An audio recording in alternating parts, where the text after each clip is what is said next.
Olá pessoal, sejam muito bem-vindos. Boa noite a todos.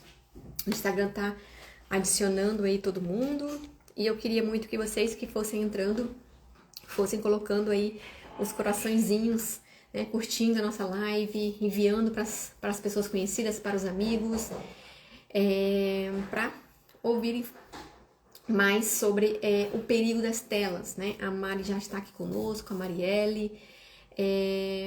Vamos lá. Vamos colocar a flechinha aqui, enviar para o pessoal. Vamos enviando. Colocar o envio aqui meu também, tá?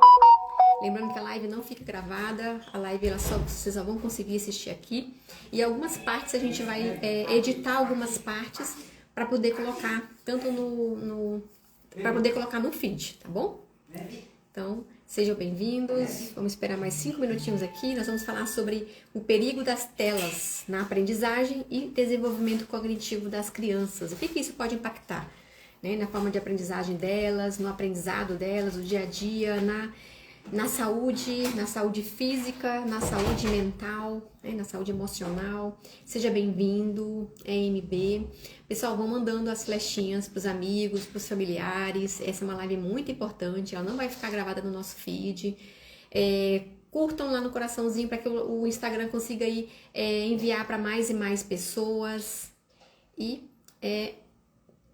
vamos já chamar a Mari aqui. Já deu 8 horas. Deixa eu já convidar a Mari aqui.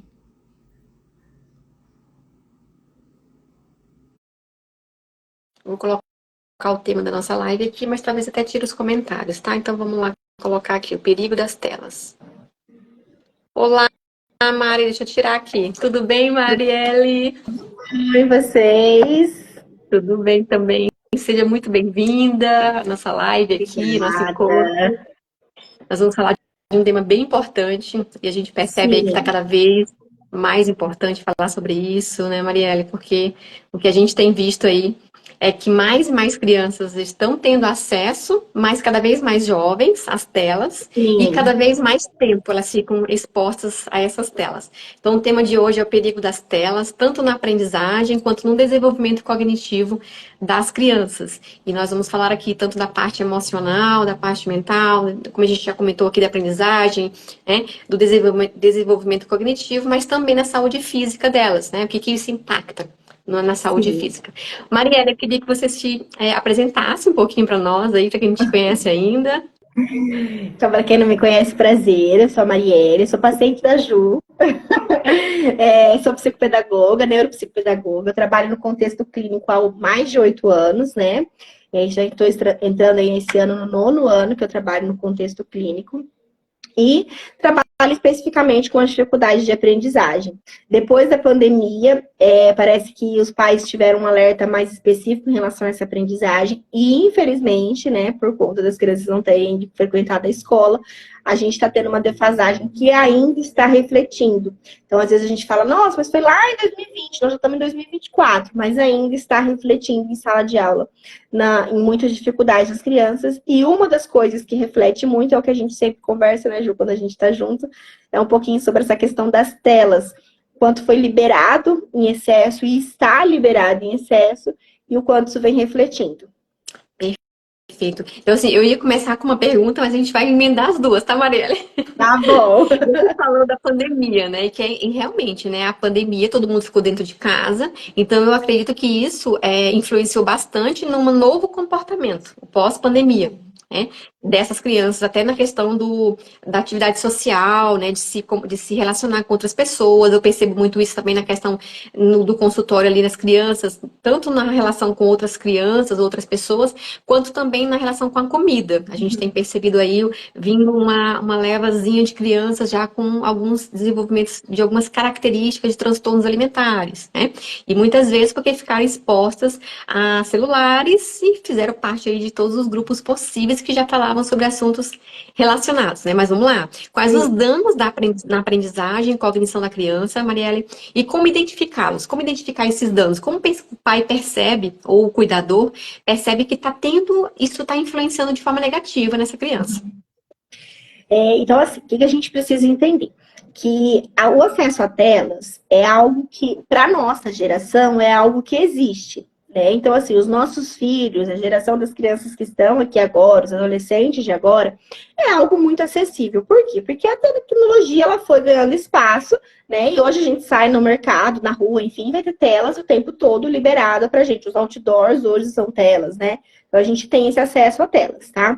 O que a gente tem que entender é o quê? Os prejuízos causados neurologicamente, tá? Então, na parte cognitiva, as telas elas afetam diretamente o lobo pré-frontal. Ele vai ser uma parte do nosso cérebro responsável pelo quê? Pela atenção, memória, planejamento e a flexibilização para conseguir resolver problemas. E não necessariamente, quando a gente fala de problemas, nós estamos falando de algo ruim, mas resolver situações do nosso dia a dia, né? Então, se eu preciso ir para a escola, eu preciso me vestir. Né? Eu preciso estar pronto para ir para a escola. Então, isso é um problema, isso é uma situação, um problema que a criança tem que saber a consequência disso. Então, afeta diretamente, se a gente for pensar na questão do raciocínio lógico da criança. Né? Então, é muito importante a gente entender isso e saber identificar que o acesso excessivo vai prejudicar isso e quais comportamentos a criança vai apresentar. Né? A criança vai estar apresentando comportamentos de ansiedade, de desatenção, falta de memória, que são comportamentos que se mesclam e se misturam com, por exemplo, um diagnóstico de TDAH ou até mesmo um diagnóstico de TEA. Por quê? Porque por conta da dificuldade de resolver conflitos, de entender o ambiente que está, de se planejar, de ter atenção, a criança ela se torna mais introspectiva. Porque é como se a tela trouxesse toda a agitação neurológica e a vida social que a criança precisa. Então, quando ela está no mundo real, ela não sabe lidar com os conflitos, ela não sabe lidar com a ansiedade, e aí é onde surgem os problemas, né? Quando a gente estuda a fundo sobre TDAH, sobre TEA, sobre um transtorno específico em relação à aprendizagem, dentro dos estudos, a primeira coisa que a gente classifica é o quê? A gente precisa considerar o tempo que essa criança está passando diante de telas, como que é a qualidade de tempo fora de telas, o que essa criança faz, não faz, para daí sim a gente conseguir falar assim, não, realmente é um TDAH, a gente vai caminhar para um TDAH, a gente vai caminhar para um autismo, ou não, a gente precisa reorganizar uma rotina e reduzir o acesso a telas, porque o cérebro precisa trabalhar. A tela, bem simples, de forma bem simples dizendo, ela vai trabalhar por você sem você precisar ter esforço. Né? Então, eu acho que o maior prejuízo é esse. Imagina, a criança vai estar com o cérebro trabalhando ativo e o corpo em repouso, sem conseguir realizar aquilo. Então, ela não constrói realmente, de fato, essa estrutura neurológica.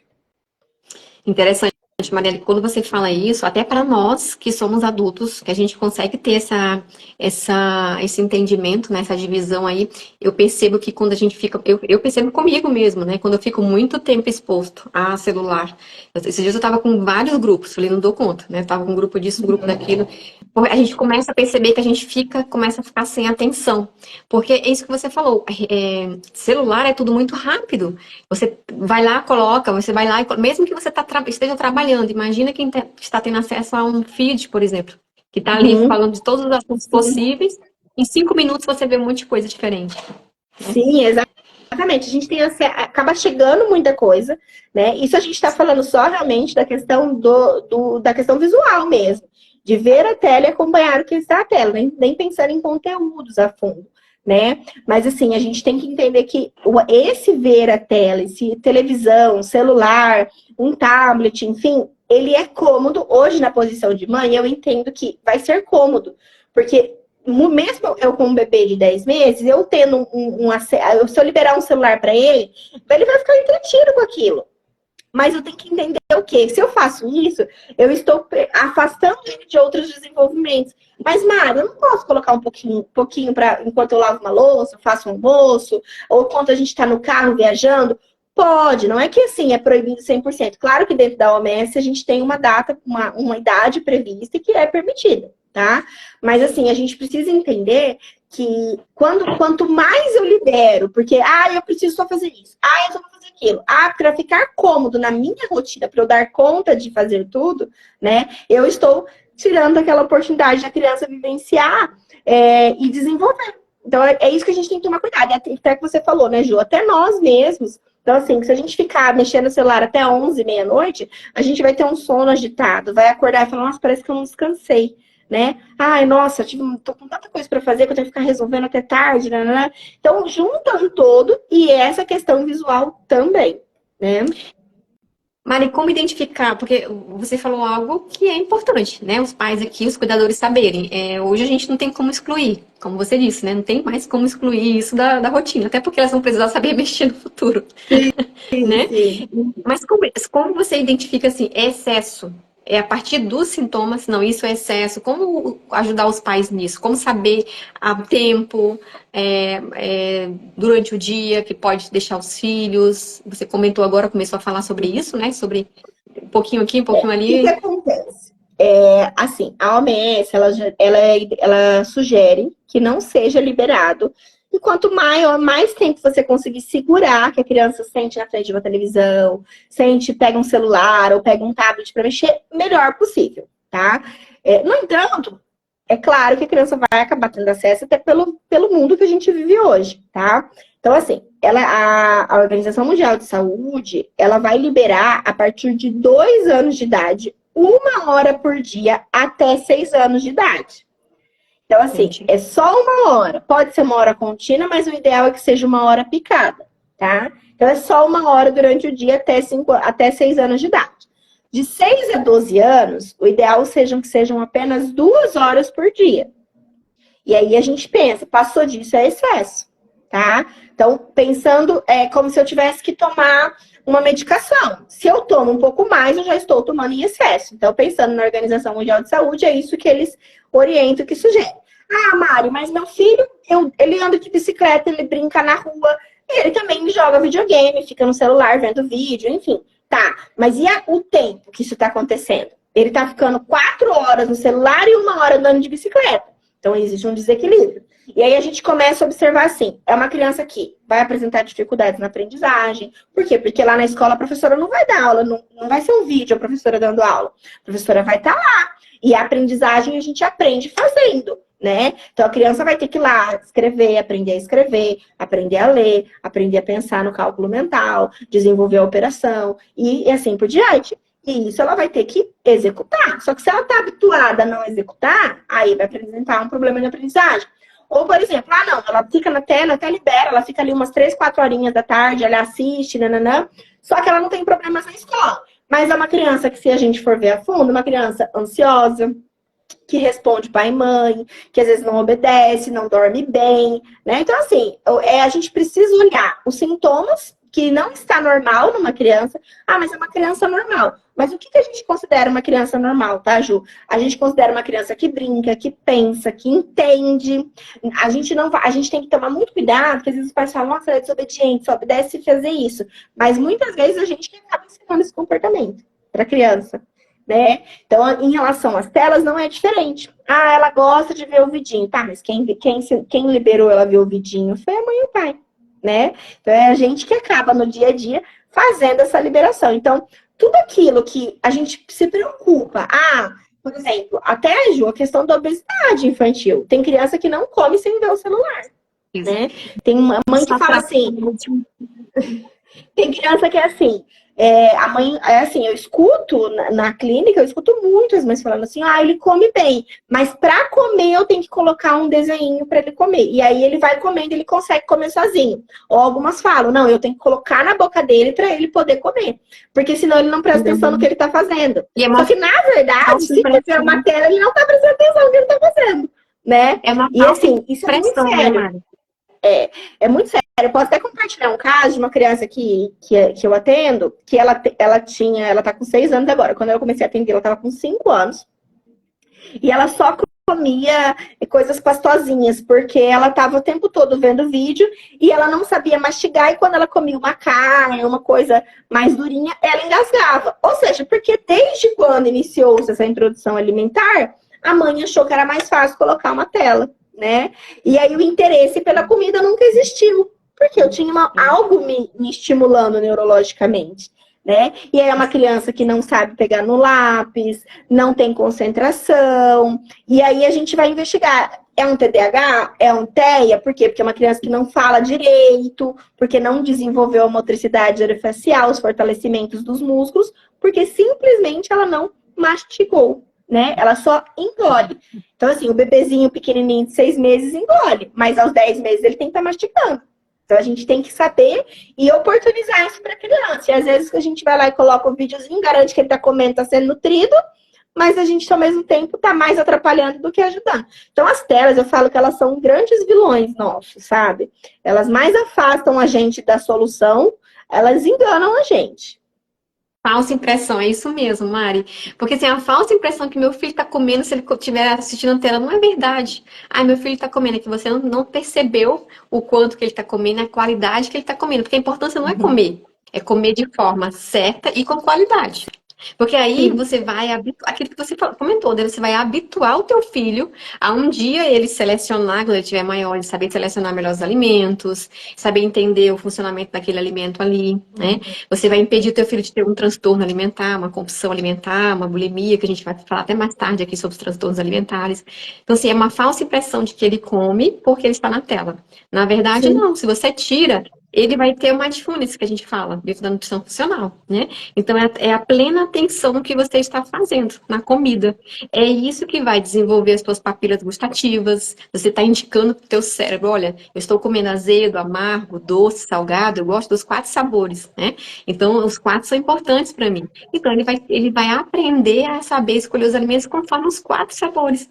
Então, se a gente está tirando a atenção com as telas, né? Eu falo aqui na parte nutricional, tirando atenção com as telas, você não está dando essa aptidão, né? Você não está habituando o teu filho a ter essas papilas gustativas selecionadas ali, né? Tendo esse gosto, esse sabor, esses sabores diferenciados. Fora isso, tá levando a uma ansiedade na hora de comer, ele precisa comer rápido para poder estar atento às telas. Então, Uhum. aí existe toda uma questão de desmodulação de hormônios, que a gente tá falando que já começa a ser produzido desde criança, né? Então, leptina, grelina, que precisam estar bem ali produzidas para poder a gente ter essa sensação de fome, saciedade, não vai ter uma resistência futura aí, né, a esses hormônios, e é por isso que criam todas esse quadro de sobrepeso no futuro, né? Até mesmo infantil. A gente tem visto, Mari, que se a gente for pegar dados estatísticos, né?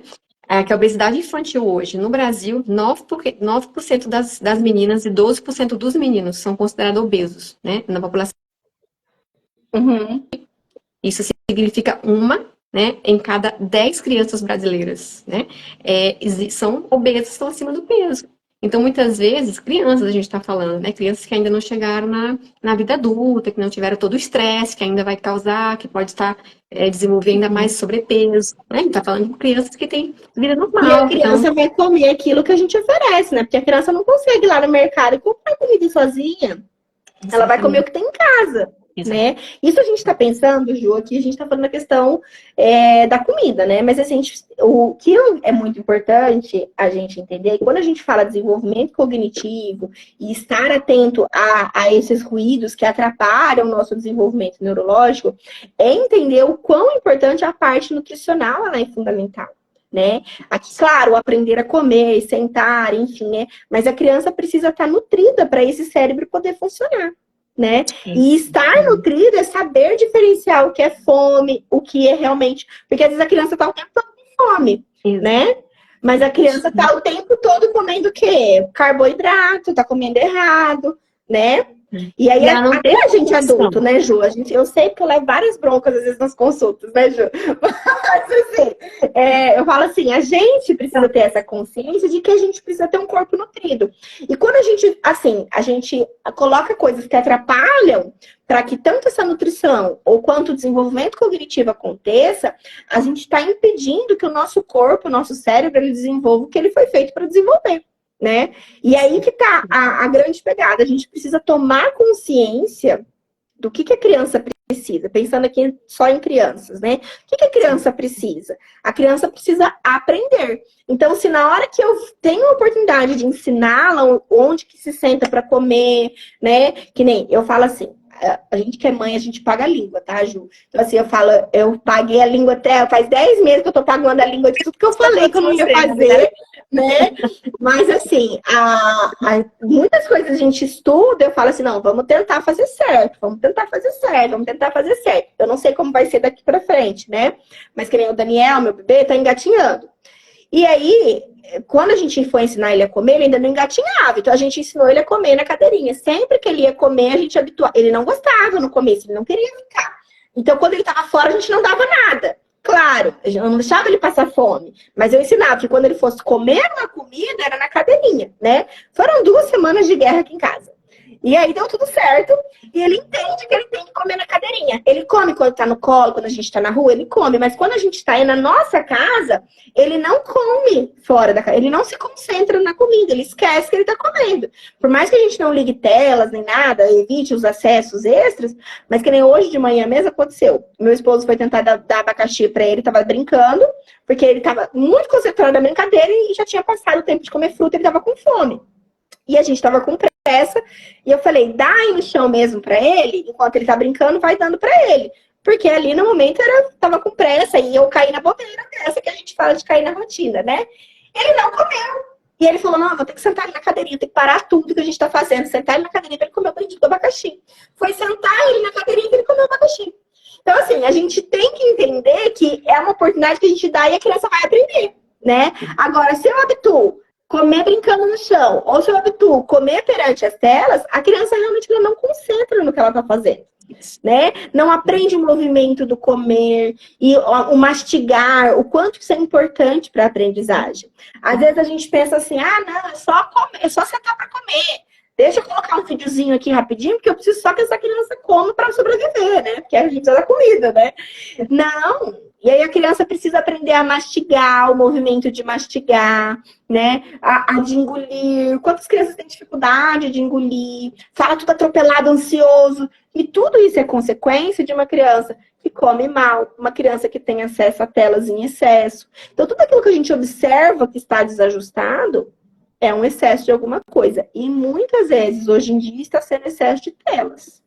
Um dia eu falei para uma mãe, né? Eu falei, experimenta sentar na mesa, sentar na televisão, na frente da televisão com um prato. Se você tem percepção da quantidade que você comeu. Você nem vê o que você comeu. E quando você vê, já acabou. Tá com fome, né? Ele tá com fome porque não teve essa percepção. Agora senta na mesa. Então, faça a mesma coisa com o teu filho.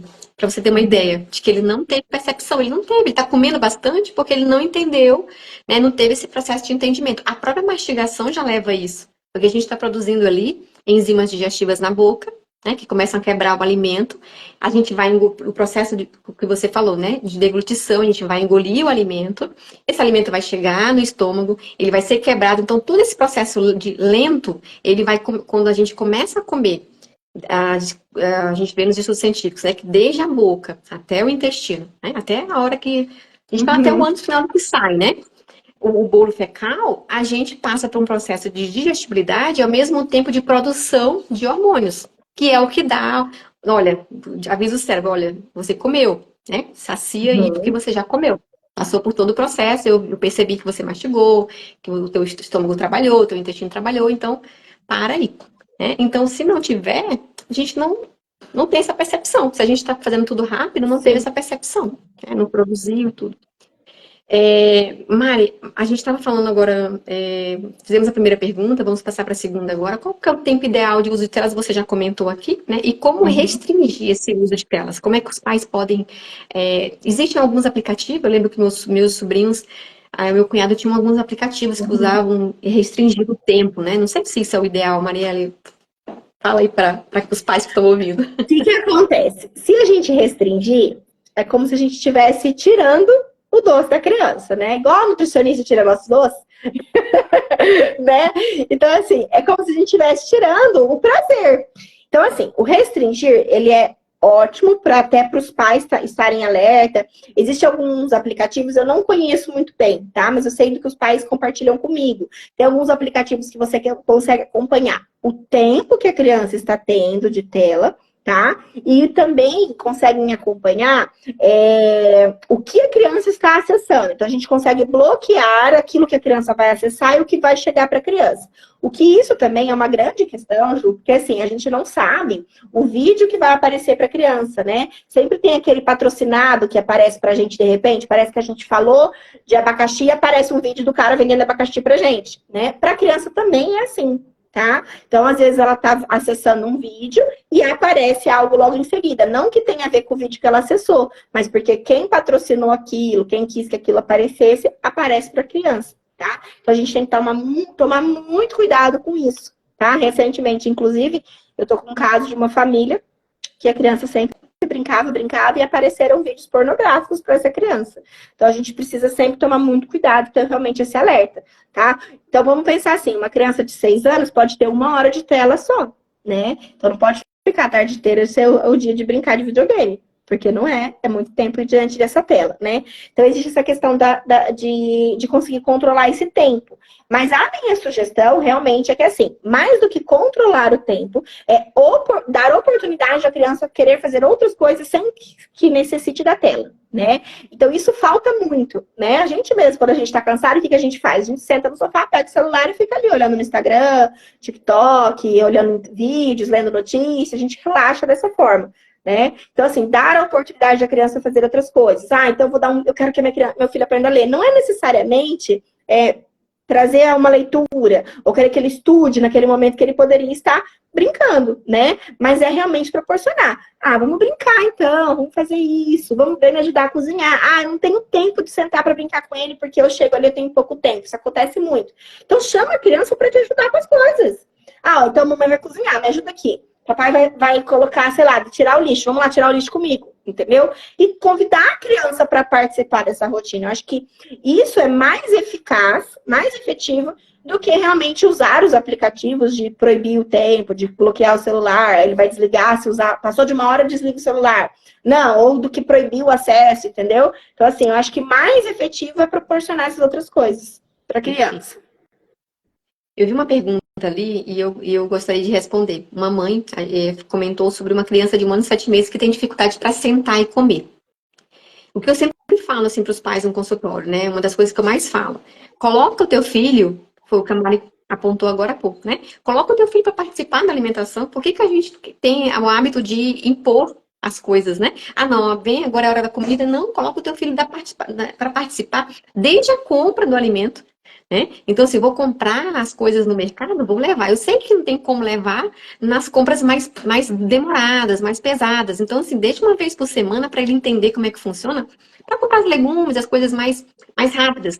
Vai lá e fala, filho, olha só, vamos lá comprar as frutas, pega uma fruta tal, o que é fruta? Então, assim, coloca, participa, né? Faz o teu filho participar de todo o processo do cozimento do alimento, da cozinha. Depois chegou em casa, eu vi esses dias uma criança passando na esteira. Papai, isso aqui, na esteira do supermercado, achei tão bonitinho. Papai, isso aqui é isso, isso aqui é aquilo. Então o pai deixou o filho participar. Chegou em casa, higieniza as coisas com o filho junto. Filho, vamos higienizar, vamos colocar na geladeira, vamos guardar. Eu sei que tem idades, por exemplo, que as pessoas pensam assim, mas é muito pequenininho, 1 ano e 7 meses é pequenininho, mas já dá para fazer algumas coisas com uma criança de 1 ano e 7 meses. Né? Até bebê, já vi bebê sentado na cadeira e as mães ensinando ali, o que é isso? Pega tal coisa para mim. Né? Então, assim, dá para fazer, porque a gente já fez isso com pais dentro do consultório. Então, faz o teu filho participar do processo inteiro. Eu sei que a vida da gente é corrida, eu sei que a grande maioria, assim, a gente vai, atropelo acima de atropelo, né? A gente tem um monte de coisa para fazer. Mas a maternidade, ela precisa ser exercida, né? Ela precisa ser cuidadosa, ela precisa ser participativa, porque senão você vai chegar, você vai impor. Eu sei que as mães trabalham hoje em dia, é uma realidade diferente, né? Mas compartilha, torna menos pesado para você. Compartilha com teus filhos. E na cozinha, cortando as coisas, explicando para eles, aí você consegue convencer o teu filho a sentar na mesa. Filho, agora a gente passou por todo o processo, agora nós vamos sentar na mesa para comer. E aí o teu filho vai, porque ele não chegou na parte final do processo, ele participou de tudo. Então aquilo para ele é muito legal. Ele fez parte do processo. Então o que a gente tem tido de resultado positivo no consultório, de mudanças de hábito de criança, dessa forma, depois que a gente começou a fazer esse processo com os pais, Assim, é absurdo. Então, a mãe que colocou o João de 7 meses, tenta, vai fazendo. Eu sei que você não vai conseguir perfeito, tá, gente? No primeiro mês, no segundo mês, mas é uma tentativa. Vai fazendo, vai colocando, vai fazendo. A gente até comentou, a Mari, eu trouxe a Mari, que a Mari é mãe, né? A Mari comentou que não dá comida pro filho enquanto ele caminha, e é o certo. Né? Ele tem que ter esse entendimento de que é horário de brincar, é horário de brincar, horário de caminhar, correr na casa, horário de correr na casa, horário de comer refeição é família, sentado à mesa, né? E tem que ter esse entendimento. E aos pais que vão colocar. Às vezes, os pais cedem aos filhos, porque às vezes o filho acaba manipulando todo o lar, né? Não, eu quero que seja dessa forma, mas é uma criança, né? E os pais é que tem que Na ter a verdade, assim, Ju, o autoridade. que É difícil. acontece? Com certeza, é muito difícil. Eu falo assim, eu ainda vou pagar muito minha língua. E não sei se quando ele tiver, por exemplo, 1 ano e 5 meses, 6 meses, que a criança corre e anda para tudo quanto é lado, né? Eu não vou estar correndo atrás dele, porque eu vou precisar que ele coma também, né? Então vai ter suas fases. Mas eu falo assim, é muito difícil, porque a gente tem a nossa rotina e a nossa vida muda completamente quando a criança chega, né? Então faz 10 meses aí que o meu Daniel chegou e a vida tá do avesso. A minha rotina mudou completamente, minha rotina de trabalho, de alimentação, de tudo, né? Mas uma coisa que a gente sempre faz, e eu e meu esposo, a gente estudou muito isso quando nós estávamos, quando eu estava gestante, que é uma coisa que a gente estuda porque a gente estuda criança, a gente trabalha com isso, né? Com neurodesenvolvimento, mas a questão do realmente da comunicação assertiva com a criança. Às vezes a gente pensa, ai, olha, agora a gente vai fazer isso, porque tem que fazer isso. A gente pensa que tem que florear tudo com a criança, não só em relação à alimentação, né, Ju? Mas assim, em relação a tudo. E na verdade, o que a criança quer, ela quer saber o que vai acontecer. E aí a gente explica, a gente fala, mas até parece, é um bebê de 5 meses, não vai entender, de 10 meses, né? Mas desde a nossa barriga, a criança entende, porque a gente precisa conversar e explicar as coisas, né? E assim, eu não era aquela mãe, aquela gestante que ficava o tempo todo conversando com a criança, né? Mas assim, às vezes quando ele tava no revestrez, é que eu falava, querido, vamos parar um pouco, relaxa, tá tudo bem, né? Então eu brincava, conversava com ele. E desde que ele nasceu, eu explico pra ele, ó, agora você vai. A minha mãe falava assim, até parece, é um bebezinho, ele não vai entender. E desde 2 meses ele fica com a minha mãe pra poder ir trabalhar. E eu falava, ó, a mamãe vai trabalhar, depois a mamãe volta pra te dar mamar. A minha mãe até parece, ele não vai nem perceber que você saiu. E realmente, talvez ele nem percebia que ele não entendia que eu estava indo e voltando. Mas hoje, com 10 meses, eu falo, ó, eu tô indo trabalhar, filho. Ele me dá tchau e eu vou trabalhar, né? Então, assim, e ele entende que eu vou voltar. Tem dias que ele tá com mais saudade? Tem. Mas esse diálogo com a criança, em todos os sentidos, é importante, né? Então, assim, agora eu não posso te pegar no colo, porque agora a mamãe tá fazendo outra coisa. Ó, a mamãe vai fazer o almoço, você tem que esperar. Então, esse diálogo a gente precisa fazer com a criança para não cair nessa rotina acelerada, né? E a gente se perder. Mas a gente erra muito ainda, mesmo sabendo tudo isso. Na realidade, faz parte, né? É um erro. Eu falo para os pais, não se culpem, porque vocês não vão conseguir fazer, né? E eu falo aqui como profissional, tá, gente? Eu não falo como experiência, né? Eu sei que é diferente, por isso que a Mari tá aqui. Mas vocês nunca vão fazer, né? Pela experiência que a gente tem aqui, vocês nunca vão conseguir fazer 100% perfeito. Mas vai fazendo. É igual um processo alimentar. Eu sei que meu paciente, ele não vai, já no primeiro mês, fazer tudo perfeito. Mas é um processo. Em termos de 1 ano, 2 anos, a gente já conseguiu grandes ganhos, né? Mas todo dia ali, fazendo e colocando em prática algum tipo de atitude. Por isso que a gente está trazendo essas lives para vocês, colocando coisas práticas para que vocês possam colocar no dia a dia de vocês. Mari, crianças, né, o que a gente vê aí? Crianças têm que ter celulares próprios dela, qual que é a idade ideal para tê-los? E só uma dúvida, Mari, telas inclui tudo, né? Inclui videogame, como você falou, né? Computador, televisão. Tudo, tudo. Até assim, aqueles brinquedos com muita luzes, eles sim entram nesse aspecto de telas, tá? Então, assim, até o Daniel, quando ele era menorzinho, ele ganhou um caranguejinho que andava pro lado. Ele tinha uma luz muito forte. Ele ficava muito alucinadão, doidão com aquilo. Entendeu? E a ideia era estimular para ele poder aprender os movimentos, estimular a visão e não. Só que eu falei, não, até ele entender o que é que tá acontecendo aqui, a gente vai tirar. Tirei, porque não tinha necessidade daquele brinquedo naquele momento. Depois voltei, ele adorava, brincava, brinca um monte. Então, assim, é saber esse estímulo em excesso. Entendeu? Então, por exemplo, ele ficava muito agitado, eram só luzes, não era uma tela. Então, eu considerava como se fosse um acesso a telas, porque ele ficava muito agitado quando tinha. Então, esse olhar, quem tem que ter mesmo é a mãe que conhece seu filho. Cada mãe conhece o seu filho, né? Então, a gente tem que ter esse olhar. Em relação a que idade dar, que idade permitir, que idade deixar, né? Então, assim, eu acho que sobre a criança ter o dele, eu acho que tem que ter uma linguagem muito alinhada junto com a família, entendendo a importância do tempo que é liberado para essa criança e o que essa criança vai ter acesso, tá? Não existe nada que fale, dê um celular para o seu filho apenas com essa idade, tá? O que existe é o acesso que essa criança vai ter, tá? Mas o que a gente pode falar é assim, por exemplo, eu tive meu primeiro celular com 16 anos, né? E aí, a partir disso, que eu comecei a usar celular. Até então, para mim, não fazia diferença ter um celular. Mas hoje, por exemplo, a gente tem o WhatsApp, tem muitas crianças que acabam ficando com uma cuidadora, ou ficam em casa, até sozinhas com 12 anos, né, por exemplo, e aí precisam ter essa comunicação com a mãe. Então, precisa ter esse WhatsApp, essa comunicação. A mãe chega em casa, tá tudo bem, eu tô na casa da avó, tá tudo certo. Então, acabam tendo esse acesso e acaba precisando para ter a comunicação. Mas daí, assim, a que idade que pode, eu já não sei. E aí vai a comunicação que você comentou, né? Das pais sempre comunicarem com os filhos, falarem dos riscos, das possibilidades que podem acontecer, né? Sempre tá informando, né? Acho que a conversa também ela vai conscientizando os filhos dos riscos que podem ter, que eles podem ter acesso aos pais, né? Olha, pai, mãe, aconteceu isso. Né, que tá certo, tá errado, né? A confiança que os pais têm que demonstrar, eu falo isso como filha, tá, gente? A confiança que a gente tem que ter, né? Nos pais. E os pais têm que mostrar essa confiança para os filhos, né? Para que os filhos possam chegar para eles e ter liberdade de falar, olha, pai, chegou tal vídeo no meu celular, né? Isso também é importante. O Ju, o que eu observo, assim, é que realmente, muitas vezes, na tentativa de tentar acertar, né, a gente acaba coagindo a criança. E quando acontece esse tipo de situação, as crianças escondem mesmo. Não só o tipo de vídeo, né, mas assim, acabam escondendo, não querendo que os pais vejam o tipo de jogo que tá jogando, né. Ah, não quero, porque senão meu pai vai ficar bravo comigo, enfim. E por conta realmente da maneira como a gente conduz, nós adultos, nós pais conduzimos, né. E muitas vezes as crianças contam pra mim. Mário, eu vou contar pra você, mas não conta pra minha mãe. É a fala deles, né? E aí eu sempre falo, olha, eu vou contar pra mamãe porque ela é a sua mãe, ela é a pessoa que mais te ama no mundo, ela daria a vida dela por você, mas a gente tem que saber a hora de fazer as coisas certas ou não, né? Enfim, não só das telas, mas às vezes acontece algumas coisas. E eu percebo que muito é da forma como a gente faz, né? Como a gente conduz com a criança. A gente acaba coagindo e aí a gente perde essa confiança, porque daí como que ela vai contar o negócio e a mamãe vai brigar? Né? Então tem isso aí que a gente toma cuidado também.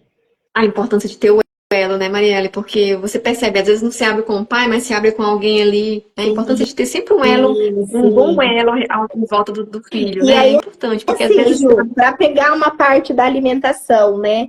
Que eu falo que aqui em casa vai ser uma guerra, já tô até preparada. Assim, a avó dá refrigerante, mas em casa não pode tomar refrigerante. E aí a avó dá refrigerante e fala assim, não conta pra mamãe, né? Na verdade, não é assim, não conta pra mamãe. Ó, a vovó deu refrigerante hoje pra mim, mãe. Eu experimentei, ela queria, eu achei gostoso. Não, eu não gostei. Entendeu? Então a gente tem que cuidar.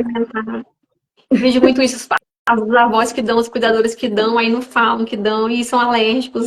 Aí, né, vira aquela questão toda. Falei, não, gente, tem que ter. Exatamente. Então, assim, não é?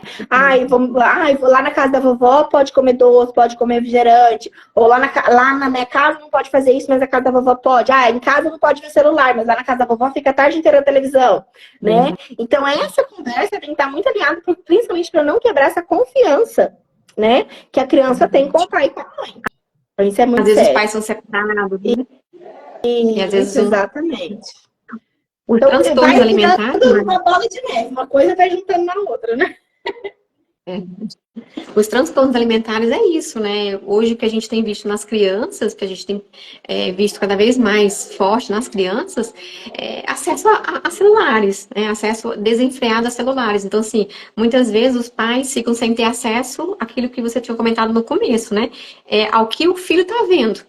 Então, às vezes, está vendo perfis de pessoas que estão falando sobre isso muito abertamente, achando que isso tudo é normal, né? A tela eu percebo muito, Mari, assim, com os adolescentes, crianças, né? E adolescentes que a rede social, as crianças e adolescentes hoje, elas têm uma competitividade muito grande com o que veem, elas não conseguem ter esse entendimento, essa maturidade, né? De que aquilo ali não é real, de que aquilo ali é uma doença, como os adultos têm. Né? Então, hoje a gente vê anorexia, a gente vê bulimia, a gente vê compulsão alimentar, e eu tenho pego muitos casos, assim, agora eu estava até comentando esses dias com uma psicóloga, que a gente está começando a chegar a casos, assim, no pós-pandemia, de crianças e adolescentes que estão se comparando com perfis de crianças e adolescentes nas redes sociais, estão desvirtuando a sua própria imagem, né? Pensando, tendo uma autoimagem, assim, totalmente, como que a gente pode falar? Distorcida. Distorcida, essa palavra, distorcida do que realmente é, né? E aí Uhum. estão buscando formas, né, de alcançar aquilo que muitas vezes não é o real, né? Então aí entra a bulimia, eu tenho casos, né, de anorexia, de compulsão alimentar, e que é uma coisa também que os cuidadores, eu não falo só pais, né? Eu falo que em todo o elo que está em volta, a gente fala de todo mundo que está em volta dessa criança, desse adolescente, está sempre atento. Porque às vezes a criança, adolescente não se abre com o pai, mas se abre com um profissional, né? Que ele está trabalhando, Sim. se abre na escola, se abre dentro da igreja Uhum. dele, né? E aí é o momento Sim. de ter esse alinhamento aí. Exatamente, assim, e assim, Ju, para tudo, sabe? Até assim a questão da sexualidade, a gente tem que tomar cuidado, né? Questão dessa mentalidade que a criança está desenvolvendo, né? E transtornos de ansiedade seríssimos, né? Teve algumas notícias que saíram, acho que ano passado, de uma criança que matou a mãe, o pai. Teve um caso lá no Piauí, se eu não me engano, de algo nesse gênero, por conta de que ele deu continuidade no jogo, ou que parece que pediram para ele parar de jogar, e aí ele queria jogar e não se controlou. Aí teve um caso em outro país de uma menina de 12 anos que o avião simplesmente não conseguiu decolar porque ela não queria desligar o celular, e ela entrou em pânico e não desligou o celular. O avião não conseguiu decolar, entendeu? Então, assim, casos que a gente fala, claro, talvez sejam extremos, né, de exceção, mas que servem de alerta para a gente ver que assim o uso desenfreado vai nos levar a um problema, tá? Existem muitos estudos científicos, nenhum estudo científico, na verdade, Ju, defende o uso de telas. Não existe nenhum que fala, ó, telas é bom, pode usar, entendeu? Não existe. Então, todos falam realmente da telas como sendo um problema no desenvolvimento neurocognitivo. Porém, quando a gente vai, e alguns estudos eles mostram que o uso de telas ele é comparado ao uso da cocaína. Então, assim, quando a gente pensa nessa comparação, meu Deus, que sério, que gravíssimo, né? Mas, assim, o quanto realmente a gente precisa entender que talvez é só uma telinha, é só um videozinho, é só um desenho, é só um filminho, né? Mas que a gente está desencadeando uma dependência que vai ativar neurotransmissores no nível de dependência química. Então, é muito sério isso. Perfeito. Mari, você percebe na tua prática clínica, percebe diferença de aprendizagem de crianças que usam menos e mais telas? Claramente. E percebo também, Ju, assim, quando assim, eu começo o acompanhamento, eu peço para os pais reduzirem, tá? Então, assim, eu falo, ó, vamos tentar reduzir, vamos melhorar essa qualidade de tempo. Eu percebo principalmente, o primeiro ponto que eu percebo é o comportamento. A criança fica mais tranquila e mais pacata. Ela consegue ouvir mais os comandos, entender melhor, obedece melhor. E aí, consequentemente, quando a gente vai fazendo as intervenções, ela passa a ter a sinapse de maneira mais fácil.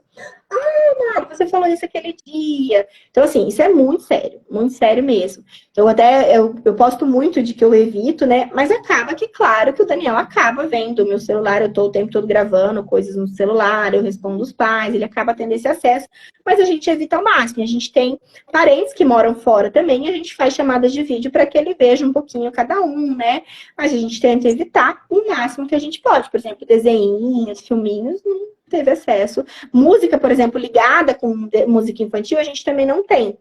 Acho que eu até comentei hoje nos meus stories sobre essa questão da audição também, Ju. Porque assim, as telas, elas vão trazer ali aquele padrãozinho de música, padrãozinho auditivo.